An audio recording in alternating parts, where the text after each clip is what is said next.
expecting something to be going wrong in the relationship. I'm expecting him to be leaving me, and now I'm picking at him. I'm creating fights. Well, welcome to Flourish with Delores, where flourishing is about progress and not perfection, honey. And this is our first car chat.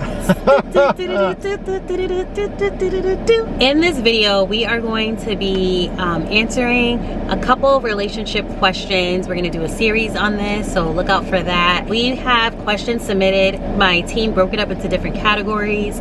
So Charles just picked the category of dating. So we have questions about marriage, dating, things like that. Charles just picked the dating category. So there's 6 questions in that. We're going to let Charles pick what number, and then we're just going to go ahead and answer those questions. Let's get it. All right, so a number 1 through 6. 3. 3. Do you think people should heal their childhood drama before entering a relationship with someone? I would say overall, yes, because it could make your relationship a lot easier if you've dealt with some trauma and stuff in your, you know, whatever it is in your life. But I don't know, but on the same token though, you know, sometimes it could take years to deal with some trauma. So like you may not. I mean, I think it's good if you're like at least working on it. Like I think I'm not saying you have to have it 100% together before you start dating, but I think it's at least good to acknowledge, you know, whatever issue you've experienced and at least work towards fixing it. Right. Like when I got with Charles, I definitely had a lot of childhood drama. I started working towards it prior to getting with Charles, but I wasn't healed from it. Charles and I have been together for 14 years, and I think I'm just, well, we've known each other. Yeah. Wait, has it been 14 years we've known each other? It's been, we met in 2009. Yeah. So it's been about 14 years that we've known each other. We've been together for 11 years, and we've been married for 3. So I'm just now feeling like I'm closer to being healed from my childhood drama. I don't know if you're ever actually healed. I think it's always going to be an active process. Sure. But I think I'm a lot more better than I was 11 years ago when we got together. With that being said, I do think you should start working on yourself intentionally before getting into a relationship, because I think if you don't, there's going to be a lot of things that show up that you don't even realize that you're doing that is based on that childhood trauma. So for example, one thing, like I feel like I had a little bit of like abandonment issues a little bit. So I had the tendency to push people away before they left me. So I would do that to Charles, like pushing him away. I also didn't see like a lot of tumultuous relationships growing up. I didn't see a lot of like healthy relationships. So when Charles and I weren't really like tussling or arguing or anything like that, to me, I just felt like something wrong, like we're not arguing. So that's another sign of trauma, that I'm expecting something to be going wrong in the relationship. I'm expecting him to be leaving me, and now I'm picking at him. I'm creating fights. And I would do a little bit of that here and there, but thankfully because I started working on myself, I would catch it. But I will say in the beginning, I really could have had our relationship like be done if you weren't patient with me, and thank God for whatever he had to put into Charles to like be patient with this lady. I really could have impacted our relationship and now beautiful marriage had he not had the patience, and had I not started showing him that I am working on this. Do you think you knowing that I'm working on it and like being in therapy and stuff, yes, like helped you want to stay? Absolutely. I think if that wasn't the case, it could have ended up differently. But yeah, absolutely. Okay. Do you have anything from your childhood that now you try to do differently? Not really. I mean, I think one thing that like I took from my childhood that I incorporate in our relationship and marriage is about like being able to express and talk about your feelings. Mm-hmm. I think that sometimes, especially as men, not every man goes through that during their childhood. Like we're taught to like, you know, like just buck up and take it, and like you're supposed to keep your emotions in. But I think the way I was raised, I was allowed to express my emotions and stuff like that, and that's something that like I carried in adulthood, and you know I make a part of our relationship as well. Awesome. Let's do one more in this category, and then you have to check out the next video for the next car chat. All right, let's see. Pick a number 1 through 6. We already did 3. 5.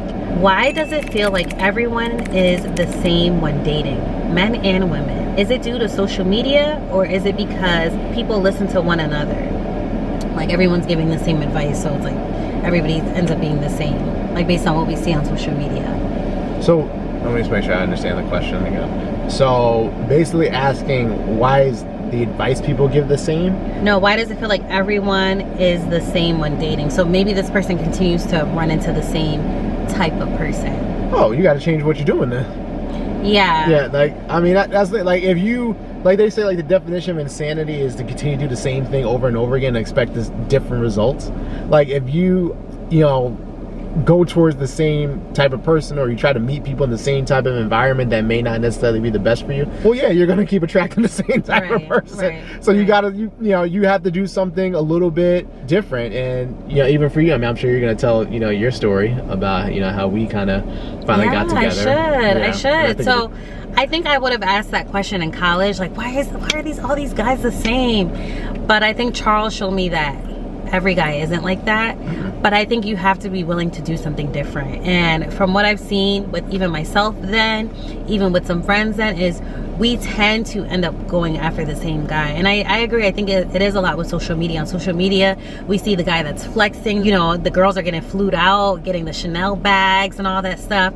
So you end up going to the more flashy guy, the more popular guy. But with that, you tend, and not with all guys, but not all popular guys, but with the popular flashy guy, you tend to get the same things of him probably being a little insecure and him just flashing his money and what he can do for you in your face, because that's all he, you know, measures as his self-worth. So I think in that sense, social media does make people change what their value is in terms of what they invest in a relationship, rather than putting the money and the flashiness aside and just talking heart to heart instead of head to head.